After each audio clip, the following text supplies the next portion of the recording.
বন্ধুগণ নমস্কার। প্রথমে আপনাদের বলবো আপনারা আমার চ্যানেলটি সাবস্ক্রাইব করবেন, ভিডিওটি লাইক এবং শেয়ার করবেন।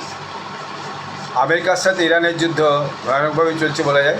আমেরিকা এর মধ্যে স্ট্রেট অফ হরমুজ খুলে দেওয়ার চেষ্টা করেছে বা খুলে দিয়েছে বলা হচ্ছে।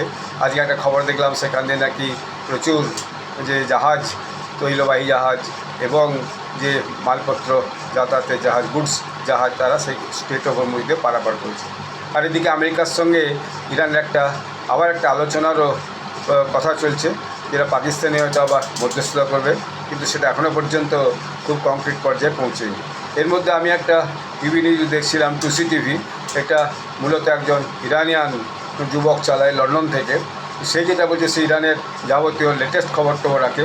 সে যেটা বলছে, ইরানের রাস্তায় এখন আইআরজিসির সঙ্গে এবং ইরানের যে মানুষ, তাদের একটা লড়াই চলছে। সে যেটা হেডিংটা দিয়েছে তার নিউজ চ্যানেলের আজকের এই খবরের, সেটা হচ্ছে ইরানিয়ানস অ্যাসাসিনেট আইআরজিসি লিডার্স। আইআরজিসির যে নেতৃত্ব এখন ছিল, ইরানিয়ানসরা তাদেরকেও অ্যাসাসিনেট করা শুরু করেছে।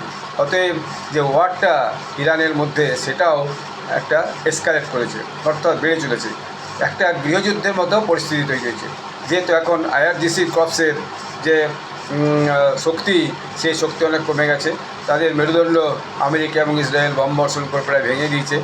আর দীর্ঘদিন যাবৎ তার ইরানের বুকে যে অত্যাচারটা চালিয়েছে, সেই জন্য ইরানের মানুষও ভয়ানকভাবে তাদের উপর ক্ষুব্ধ।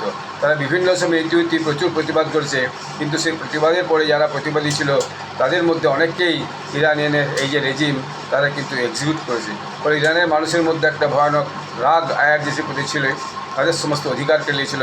ফলে তারা এখন সুযোগ পেয়ে ওই আইআরজিসি যে লিডাররা ছিল, তাদেরকে এখন অ্যাসাসিনেট করা শুরু হয়েছে। আপনারা একটু খবরটা শুনুন, তাহলে আপনারা জিনিসটা আরও বুঝতে পারবেন।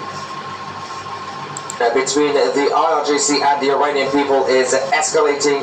We're going to give you guys the latest update on what is actually happening on the ground, because there are a few issues outside the country, and of course also the battles happening on the streets. First things first, there are talks about the potential final round of negotiations between the United States and the Islamic Republic. We are hearing that it might happen later this week, but it's still more likely that it will be early next week.